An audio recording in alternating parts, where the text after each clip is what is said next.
안녕하세요. 30대 여성분입니다. 최근에 괴롭힘으로부터 해방되었습니다. 이제는 시원한 탄산음료를 마시는 기분이에요. 상당히 편안한 삶을 살고 있어요. 이전에 문제를 알고 있었지만 제대로 이해하지 못했었나 봐요. 지금부터 과거 이야기를 들려드리려고 합니다. 제 친구 동서는 의사예요. 사건이 발생했을 당시 동서는 병원과 재계약을 하고 있었어요. 재계약을 성공적으로 처리하여 연봉이 1억을 넘겼다고 해요. 동서의 성공 소식을 듣고 시어머니는 정말 기뻐하셨어요. 그리고 연봉 올린 기념으로 축하 파티를 열기로 했다고 하셨죠. 저희 부부도 그 파티에 초대받았어요. 그렇다면 다음 주 일요일 시간이 어때요? 세상에, 동서는 연봉이 1억을 넘겼다고 해요. 정말 놀랍네요. 네, 동서는 정말 대단해요. 정말 대단하네요. 며느리로서 정말 자랑스럽네요. 축하 파티를 직접 준비해서 잘 해주려고요. 작다 해가 안식을 즐기니 그래서 실력을 갈고 닦으려 한다. 빨리 와라, 어머니. 작은 선물이라도 준비해야겠어요. 우리도 시간을 맞춰 갈 거예요.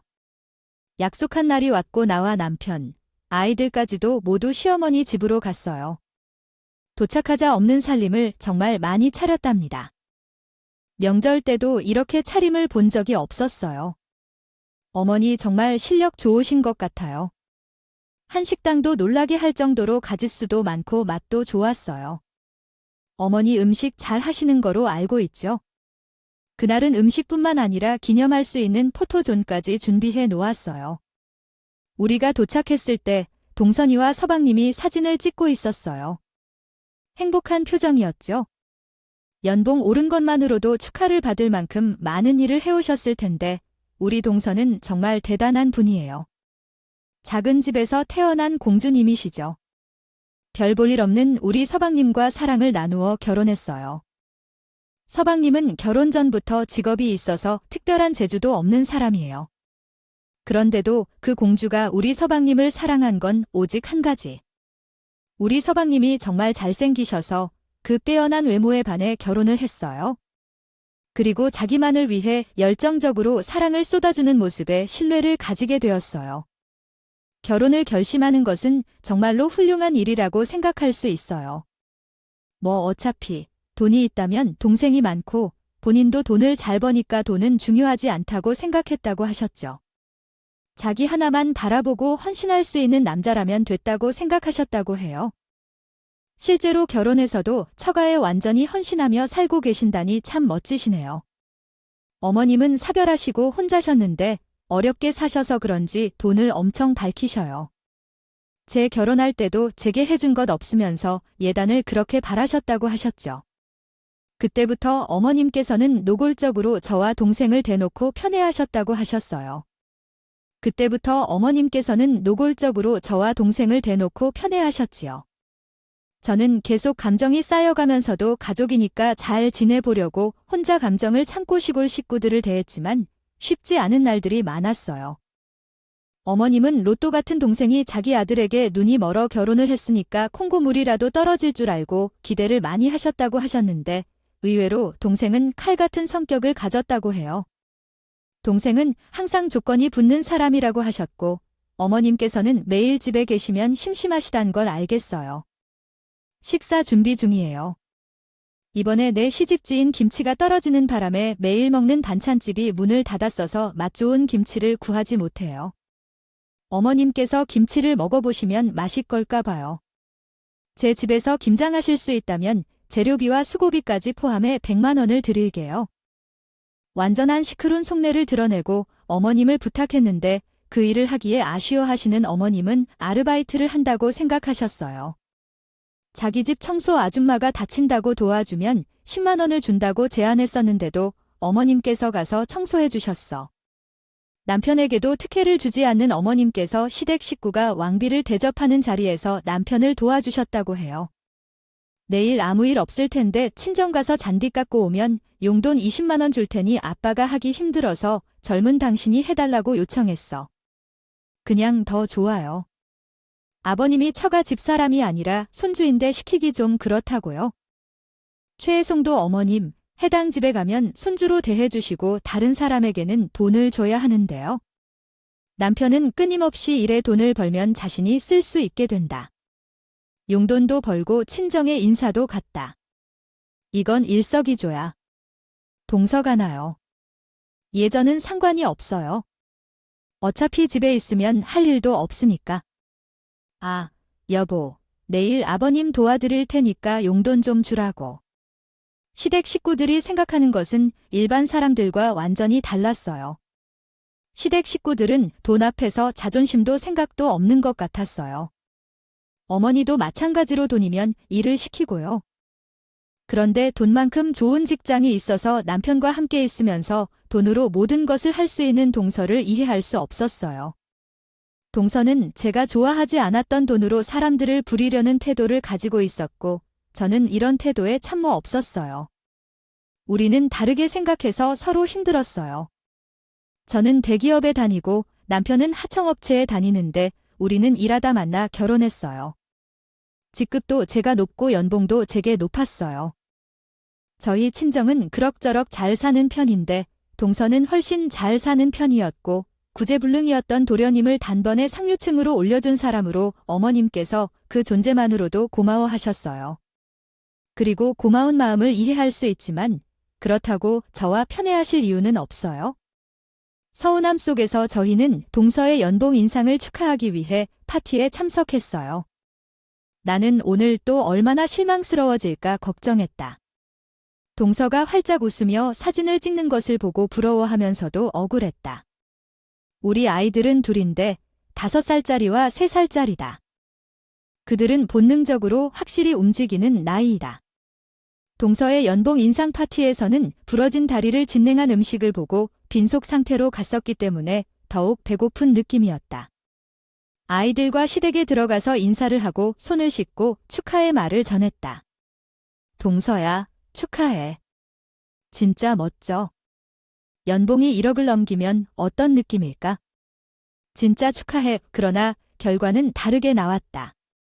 모두가 정중하게 보여주었고 오늘은 어머니가 준비했으니까 집에서 먹자. 조만간 우리 집으로 와. 우리가 또 이사를 가거든. 100평짜리 집이야. 그때 놀러와.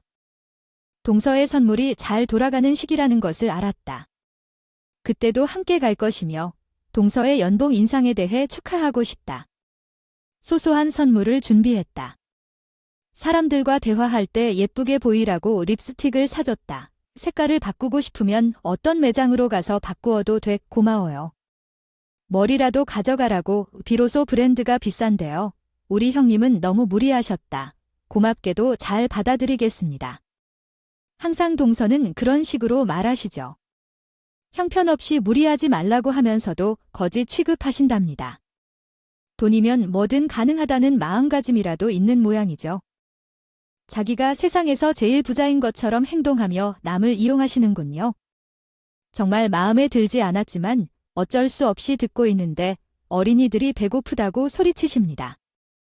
그래서 밥상으로 가서 먼저 숟가락을 집어들었는데 어머님은 어린이들이 배고프다니까 조금 먼저 먹어도 된다고 하시더군요.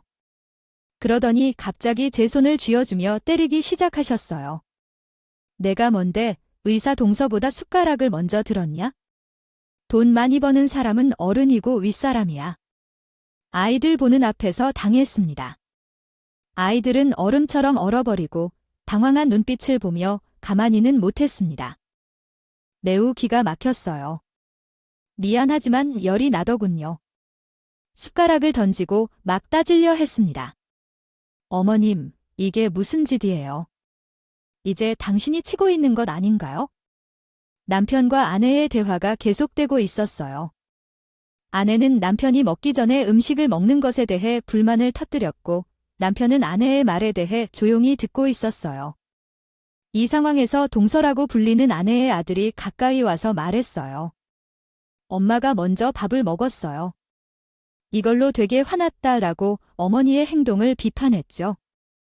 결국 남편은 핸드폰 녹음 기능을 킨 채 이 대화를 기록했고 아내와 아들의 갈등이 더욱 심화되었어요. 나는 조금 화났다. 왜 너는 숟가락을 먼저 들어? 나는 지금 저것을 먹으려고 수저를 들었어. 얘들한테 먹이려고 거야? 지금 얘들한테 먹이려고 숟가락을 든 거잖아. 어쩌다 그렇다 해도 손을 올리다니 어떻게 사람한테 손을 얹겠어? 이게 어디 단점인데 내 잘못을 알지도 못하고 대응을 해.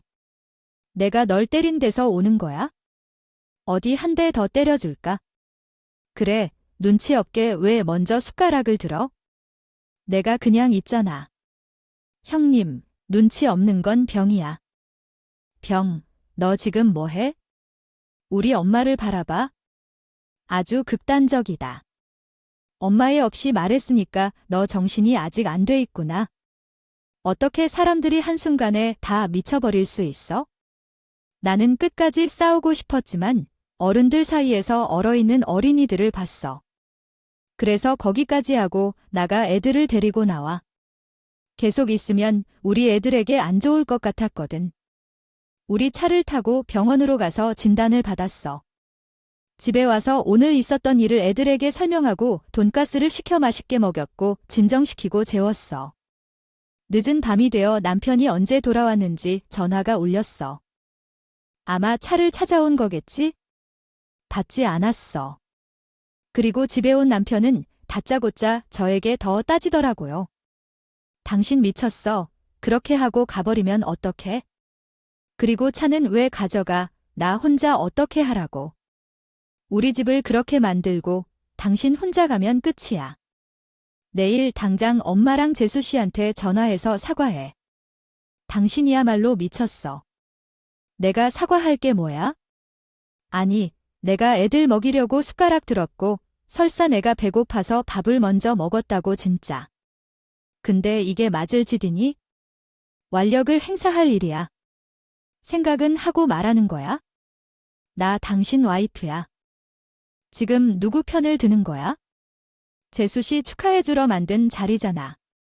재수 씨가 우리 집에 좀 잘해. 우리는 형편 어려워서 엄마한테 제대로 잘해주지도 못하는데 말이라도 잘하고 몸이라도 도울 생각을 해야지. 엄마가 재수 씨 먹이려고 그 많은 음식 혼자 다 차리셨다는데 그걸 먼저 먹으려고 하냐? 눈치가 있는 거야? 없는 거야? 당신 지금 미쳤지? 이게 말이 되는 소리라고 생각해?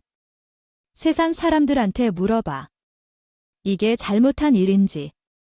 내가 다시 한번 말하지만 나 먹으려고 숟가락 들었냐고? 애들 먹이려고 그랬다고. 그리고 애들이 남의 집 자식이야. 당신 자식이야.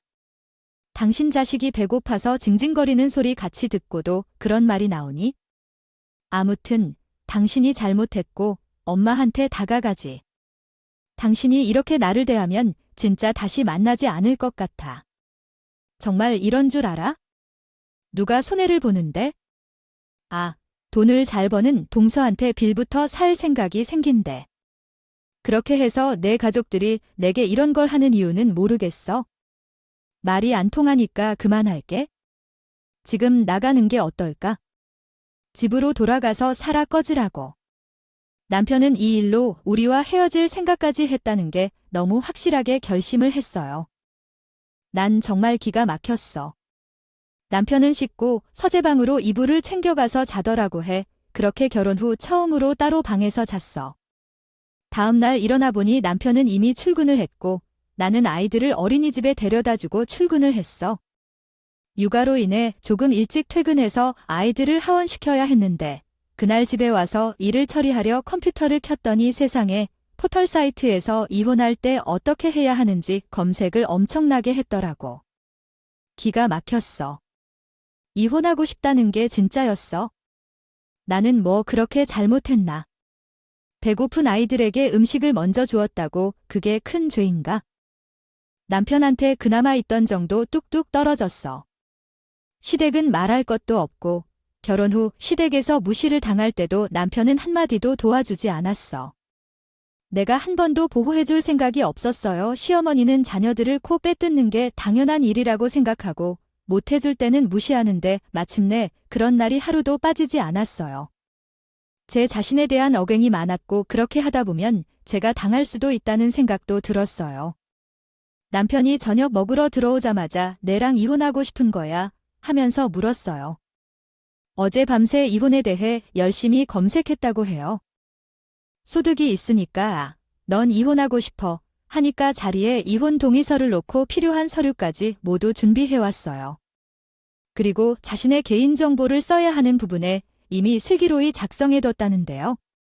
우리 남편은 이렇게 꼼꼼하고 날카로운 사람도 아니고 잘났다 해서 나한테 이혼을 제안하다니 뭔가 의심스러웠어요. 적반하 정도 유분만큼 잘못이 모두 자기가 했는데 왜 나한테 이혼을 제안하는 건지요. 그리고 내가 없어도 살 수 있어? 월급도 제대로 줄 수 없는데 어떻게 살 거니? 라며. 나 재수 씨 아버지 회사에 다니기로 했어.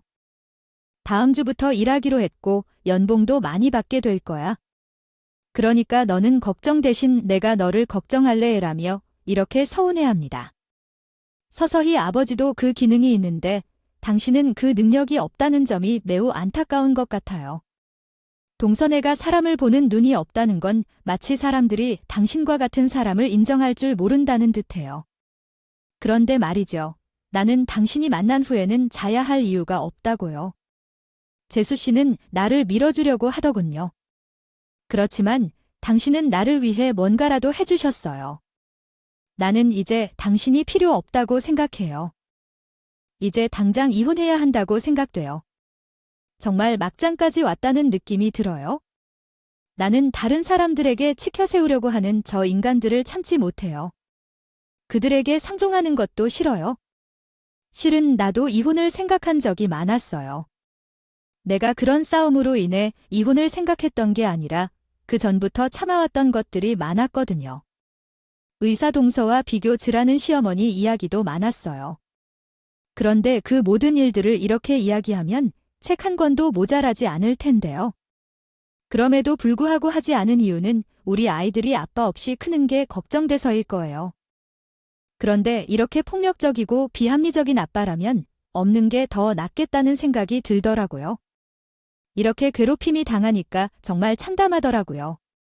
원래 이런 사람이었던 걸까 싶기도 했고 겨우 사람다운 삶을 살게 만들었는데 의사 동서 라인을 탔다고 이렇게 대하는 게 맞는 일일까요? 게다가 그것이 자기 아내라는 것까지요. 전 시어머니보다 더 이상적으로 대해줘야 할 텐데요.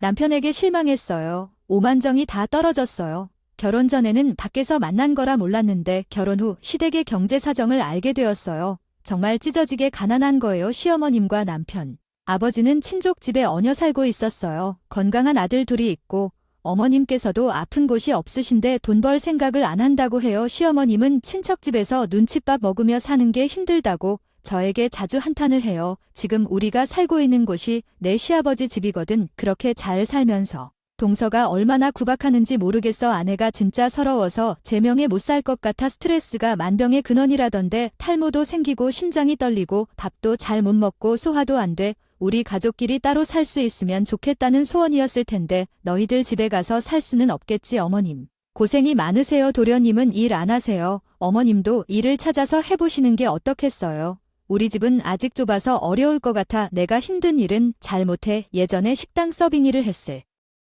때 번 돈보다 병원비를 더 냈어요. 우리 둘째는 계속 취업을 알아보고 있는데 어디 취직해야 할지. 그런데 이렇게 폭력적이고 비합리적인 아빠라면 없는 게 더 낫겠다는 생각이 들더라고요. 이렇게 괴롭힘이 당하니까 정말 참담하더라고요. 원래 이런 사람이었던 걸까 싶기도 했고 겨우 사람다운 삶을 살게 만들었는데 의사 동서 라인을 탔다고 이렇게 대하는 게 맞는 일일까요? 게다가 그것이 자기 아내라는 것까지요. 전 시어머니보다 더 이상적으로 대해줘야 할 텐데요. 쉽게 되니 첫째는 나아갈 돈이 많아서 딱 생활비할 돈밖에 남는 게 없다 하고 아이 이렇게 살 팔자인가 봐. 나는 심장마비로 죽을 것 같아. 전 정말 이해가 안 갔어요. 왜 돈을 벌 생각 안 하실까요? 어머님이 하도 힘들다 하셔서 구제해보려고 가진 돈 탈탈 털어서 반자에 방두 개 달린 월세집 구해드렸죠. 보증금과 첫 달은 저희가 내드리고 그 다음 달부터는 시댁 식구들이 알아서 하기로 했어요. 그런데요. 그렇게 방구해드린 지 얼마 지나지 않아서 큰 사건이 났어요. 어머님이 방에서 문 닫고 휴대용 번호로 사고를 끓이다 불이 난 거예요. 스스로 불을 꺼보겠다고 하다가 불이 위층으로까지 더 번져서 119까지 오고 한바탕 난리가 났죠. 그때 집주인도 단단히 화가 나서 손해배상하고 나가라더라고요. 그런데 시댁에 물어줄 돈이 있나요? 결국 제가 낸 보증금으로 충당하고 다시 시댁 식구들은 길거리에 나앉게 되었어요. 정말 한숨만 나오더라고요. 시댁 식구들은 정말 온 가족이 구제불능이었어요. 그나마 남편이 낫다고 생각했는데 유혹에 약해져 회사에서도 사고를 많이 쳤나 봐요. 그래도 징계받으며 겨우겨우 회사에서 잘 버티고 있었는데 감봉이 되어서 월급 한번 제대로 갔다.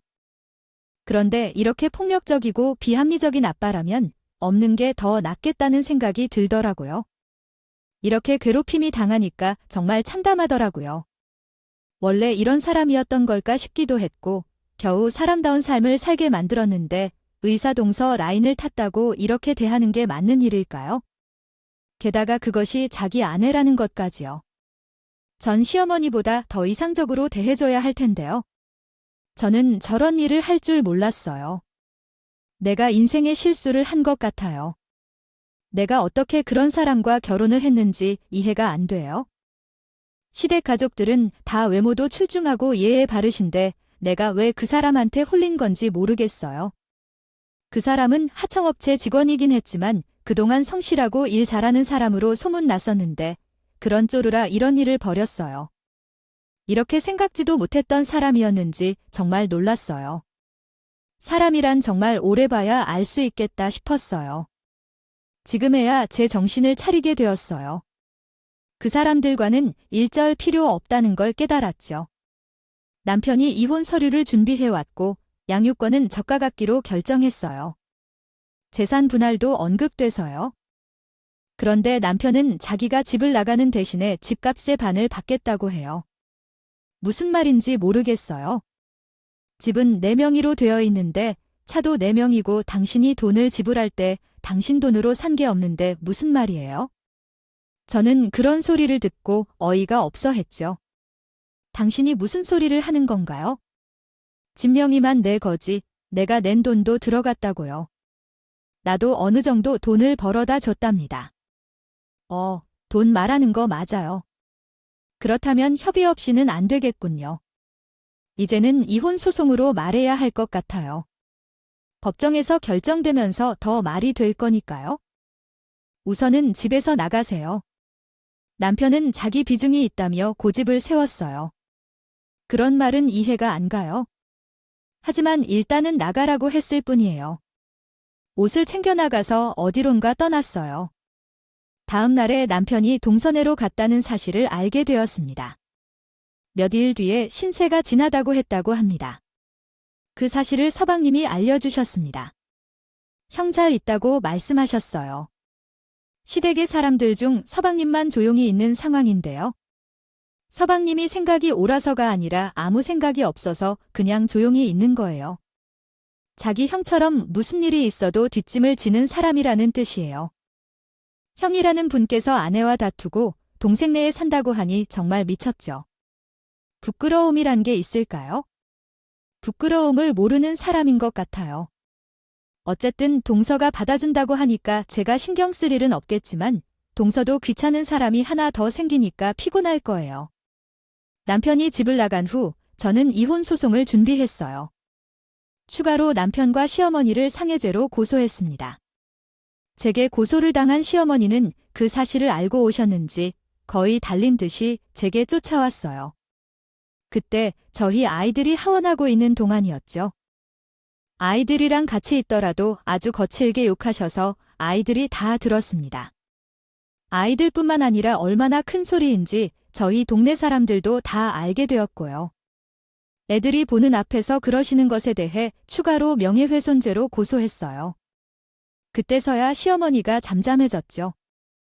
이혼 소송 중에서 남편이 제일 원하는 건 집값의 반이었어요. 계속 저한테 고집을 부렸어요. 내가 결혼 생활하면서 쉬지 않고 일했고 집에 귀여운 돈이 있는데 그 부분을 생각도 안 하고 무조건 자기 명이라고 자기 것이라고 우깁니까? 당신 솔직하게 말하는 게 좋을 거야. 당신 총장. 내용만 가져와도 모든 걸 다 증명할 수 있어. 집은 결혼할 때 내가 가지고 왔던 돈이랑 내 명의를 대출을 받아서 샀잖아. 다달이 갚아냈던 돈 중에서 내 돈이 90% 이상이고 당신이 뭐 언제 월급을 제대로 갖다 준 적이 얼마나 돼? 남편은 멋쩍은 듯 머리를 극적이었어요. 왜냐하면 남편은 결혼 전부터 심각한 빚이 있었고 시댁의 생활비를 지원해 줘야 하는 상황이라 제대로 저한테 월급을 갖다 준 적이 정말 한 손에 꼽아요. 남편이 개인 빚을 다 청산했을 때에는 몇 달 정도 월급의 일부를 줬지만 그마저도 회사에서 잘못을 저절로 감봉되어서 주지도 못했어요. 남편은 결혼 생활에 전혀 도움을 주지 못한 인물이에요. 그렇다고 집안일을 도맡아 하는 것도 아니고요. 이리저리 꾀부려서 회사에서는 사고를 치고 집에서는 쉬기만 하는 등신이었죠. 법정에서도 남편이 재산에 기여한 부분에 대해서 별로 한 일이 없다고 판정을 했고요. 심지어 남편은 집안일도 하지 않았기 때문에 오히려 위자료를 저에게 주는 게 아이들이랑 같이 있더라도 아주 거칠게 욕하셔서 아이들이 다 들었습니다. 아이들뿐만 아니라 얼마나 큰 소리인지 저희 동네 사람들도 다 알게 되었고요. 애들이 보는 앞에서 그러시는 것에 대해 추가로 명예훼손죄로 고소했어요. 그때서야 시어머니가 잠잠해졌죠. 맞다고 했습니다. 정말 말 그대로 저한테 빌붙어서 기생충 같은 삶을 살았네요. 왜 그땐 몰랐을까요? 이런 사람 내가 키워내고 있다는 것을요. 이혼 소송은 오래 걸렸지만 결국 제가 승소하게 되었고요. 남편은 맨몸으로 쫓겨나게 되었습니다. 또 남편과 시어머님이 저에게 저지른 상해죄와 명예훼손죄가 성립되어 처벌을 받게 되었어요. 저는 찢어지게 가난한 그들에게 제일 무서워하는 벌을 주었어요. 바로 돈이었죠. 위자료를 최고치로 불렀거든요. 돈을 못 만들어서 저에게 쩔쩔맬 줄 알았는데 어떻게 그 돈을 저에게 주었더라고요. 뻔하죠. 동서 내가 좋겠죠. 안 봐도 허네요. 동서한테 납작억 엎드려서 거지같이 돈을 뜯어냈겠죠. 그리고 마지막 한 방이 더 남았습니다. 바로 시댁이 살고 있는 집은 제가 해준 거였거든요. 저희 친정이 경기도에 땅이 있는데 다 쓰러져가는 컨테이너 같은 것이었어요. 그때 시댁집에 불나서 쫓겨났을 때 오갈 곳 없는 시댁 식구들을 제가 그 컨테이너 집에 살게 해줬거든요. 근데 그 땅이 원래는 아무것도 없는 노지였는데 잡초만 무성하던 땅이었는데 언젠가부터 도로 입구에서부터 하나씩 건물이 생기기 시작했어요. 그러다가 저희 땅 옆에까지 뭐가 들어섰고 누군가가 자꾸 그 땅에 요양원을 짓겠다면서 계속 연락이 제작된 이야기는 다음과 같습니다. 저는 매우 비싼 가격으로 팔려고 했었는데 결혼 동안 오갈 곳이 없는 시어머니의 가족이 어려워서 포기했습니다. 그러던 중 이혼 후에도 그 집에서 시어머니가 살아야 한다고 해서 왜 편의를 봐줘야 하는지 이해할 수 없었습니다. 돈을 잘 벌 수 있는 동서가 있는데 그런 말이라니요. 저도 반대합니다. 어머니, 제가 이혼한 지 얼마 안 된 마당에 어머니가 제가 세워준 그 집에 살 수 없다는 것은 말이 되지 않습니다. 이제 그 집을 비워야겠습니다. 나가야 해요. 여기서 어디로 나가라는데 당신은 잘 알지 못하니까요. 땅 주인이 있어도 그곳에 집을 짓고 살면 강제로 철거할 수 없습니다. 그것은 명확합니다. 그것을 알면서 이런 말을 하는 것은 지금과 같은 행위입니다. 제가 그것을 몰랐다면 그런 말을 했을 것입니다. 일주일 안에 나가지 않으면 강제로 철거됩니다. 알겠습니까? 그 이후로도 몇 번씩 나가라고 말씀드렸지만 법적으로 쫓을 수 없다며 오히려 협박했습니다. 이혼 후에 시어머니 두려워해야 할 것이 뭡니까? 그들은 저를 욕했습니다. 자기들의 손달 앞에서 제 욕을 했습니다. 그런 사람에게 어떻게 배려를 해줘야 하나요? 저도 참고 조용히 지냈지만 이해해주고 싶은 마음도 없었습니다. 약속된 날이 가까워졌고 이전 시어머니는 이사를 하지 않을 것이 확실해서 그냥 포크레인과 불도저를 불러 시위했습니다. 세상에 어디에도 넘치는 인정이 없는 여자, 내가 어떻게 이렇게 할 수 있어? 이렇게 하다니. 여기는 그러한 사람들이 얼마나 많은지 알 수 없습니다. 그걸 다 말려 부를게요. 수가 있어 물어내라고. 나 가만히 안 있을 거야. 각오해. 내가 아주 천벌을 받게 해줄 거야. 아우 아줌마 소리 좀 그만 질러요. 기 아파 죽겠네. 손해배상 청구하세요. 다 나이가 빠진 살림들 제가 제 값으로 물어주긴 할 테니까요. 네, 저도 그 정도는 알고 있었어요. 저도 법적인 부분 다 알고도 일을 저지른 거예요. 그래야지. 저 막무가내 예전 시댁과 인연을 끊을 수 있을 것 같아서요. 일을 다 처리하고 저는 바로 부모님과 부동산으로 가서 그 땅을 요양원 부지로 쓰겠다는 사람한테 비싼 값에 팔아버렸습니다. 이젠 예전 시어머님과도 얽히는 일을 없애버렸지요. 그 후로 이전 시어머님은 동선으로 들어갔대요. 아주 100평이 넘는 집에 온 가족이 얹어 살아보겠다는 거죠. 이제 제 알바는 아니지만 정말 꿀 사놓지 않아요. 능력은 없고 이러긴 싫고 그저 다른 사람한테 빌붙어서 살고만 싶은 저 인간들. 언젠가 정신이 되겠죠? 그렇게 이혼하고 정리할 거 정리하고 살고 있었는데요. 전 남편이 이혼 후에 단 한 번도 양육비를 주지 않더라고요. 당신 지금 양육비 안 준 지가 몇 개월째인 줄 알아? 양육비는 기본이라고. 기본. 이거 법적으로 처벌도 가능해. 그러니까 얼른 보내, 내가 움직이기 전에. 제 돈이 어디 있니? 넌 좀 알아서 키워라. 집도 빼앗아가고 엄마를 그렇게 쫓아냈어. 내가 나한테 돈 달라고 하겠니? 나도 없어. 법적 처벌. 해봐. 내 돈이 있겠니? 아, 이렇게 나오겠냐. 그래 두고 봐. 내가 하라면 못할 줄 알아? 오늘 나한테 한 말 후회하게 될 거야. 전 남편은 아주 끝까지 진실을 말했어. 나는 참지 않고 변호사를 통해 양육비 미지급을 이유로 전 남편 통장 가압류를 신청했어. 그랬더니 회사에 우리가 이혼했다는 소문이 났어. 심지어 양육비도 안 준다며 파렴치한 사람으로 비춰졌어. 그런데 사돈이 내 회사에 들어와서 실수를 저지르고 막대한 피해를 줬어. 그리고 사돈 어르신이 사장이라며 여기저기 이름을 팔고 다녔어. 골프장 외상, 대출, 동네에서 유명해질 때 아버지 이름을 팔며 돌아다녔대. 그걸 아는 사람은 크게 비난했어. 남편이 이 회사에서 새로 일을 시작했지만 내 시댁은 관심 없어. 염치도 없고 구제불능하다고 생각해. 회사는 크지 않아요. 직원은 50명인 소기업이지만 대기업이 거래처로서 망하지는 않아. 하지만 사돈 때문에 많은 문제가 생겼어. 윗내용의 한글 번역은 다음과 같습니다. 회사가 엉망으로 가서 흔들리고 있다고 들었습니다. 이 이야기를 어떻게 알게 되었느냐고요? 그렇게 저를 나쁘게 대했던 동생이 전화를 해와서 알려주었어요.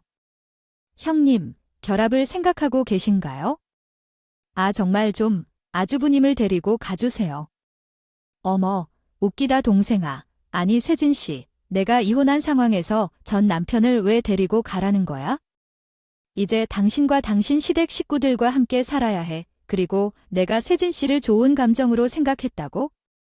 이런 전화로 상당히 불쾌해. 그 미친 시댁 식구들 때문에 미쳐버리겠어요. 시댁 식구들 다 우리 집에 얹어 사는데 아주부님은 아빠 회사에서 일을 엉망으로 다니는데 쟤 정말 살 수가 없어요. 어머님은 어떨까요? 우리 집이 마냥 자기 집인 듯이 전에는 친구들을 불러 파티를 했는데 이젠 제 집이라고 말하면 화를 내요. 그날 상을 뒤집어 내쫓기도 했잖아요. 그뿐만 아니라 제 옷장을 훔쳐 입고 나가고 제 카드를 사용해 한도 초과가 나왔다고 합니다. 남편하고 끝없이 싸우지만 해결이 되지 않아요. 어머니와 아주부님은 전혀 나아질 생각이 없었고 쟤 정말 살기 어려워요. 너무 힘들어서 얘기하고 싶어 하는데 제발 아주부님을 데리고 나가세요.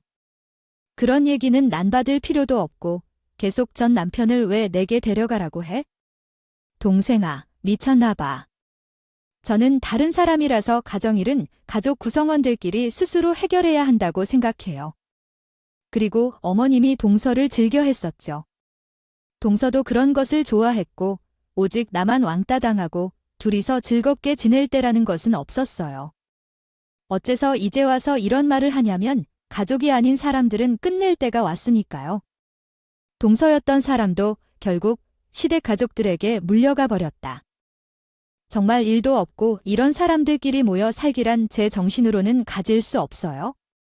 참으로 미안스러운 경우라니까요. 저는 정말 이혼을 잘 한 것 같아요. 물론 우리 아이들이 아빠 없이 자라는 것은 불편할 텐데 그런 인간들 사이에서 살시 더 나쁠 것 같아서요. 동서였던 사람도 결국 이혼했어요. 동서가 시어머니와 시아버지 때문에 고통받는다고 여러 차례 말했는데 남편은 늘 방이 사람들 즐겨 하다 보니 얼마나 힘들게 하는 것인지 알아요. 차화되기에도 충분하죠.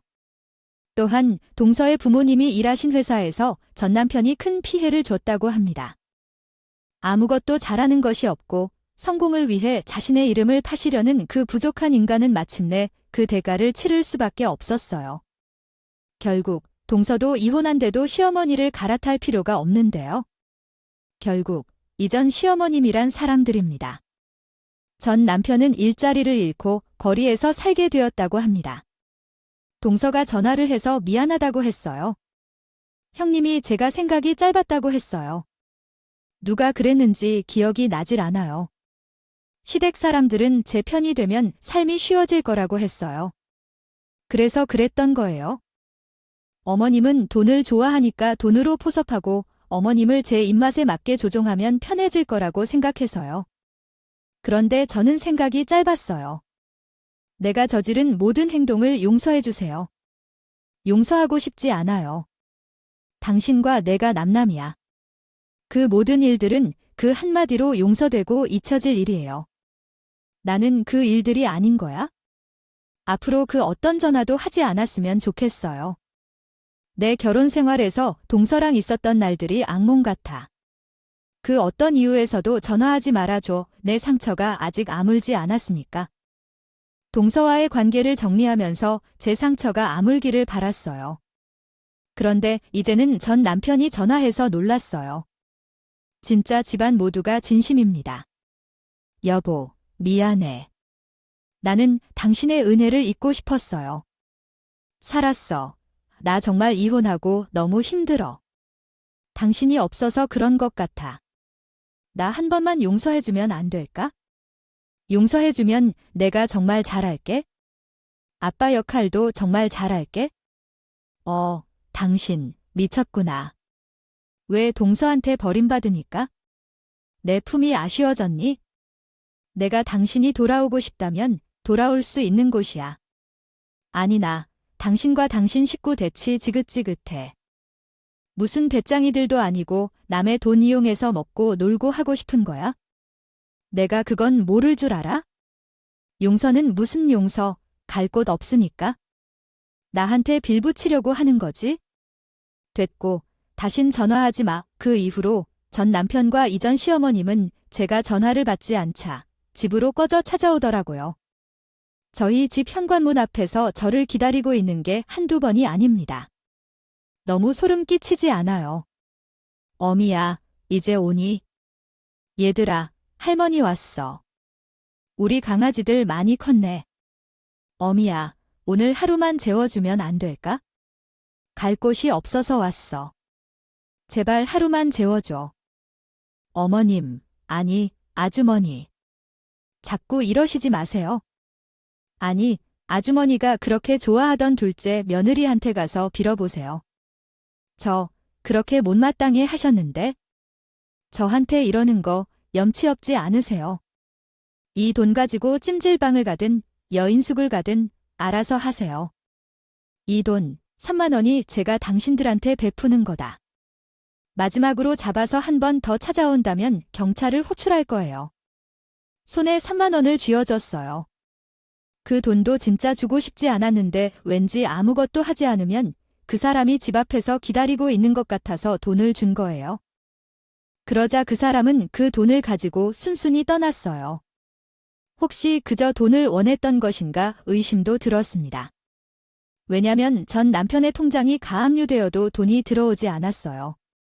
아무도 돈을 벌지 못할 것 같은 상황이었거든요. 아무것도 안 하거나 남에게 의지해서 먹으려는 미친 사람들의 최후를 보았습니다. 그 후로 저는 이사를 가게 되었어요.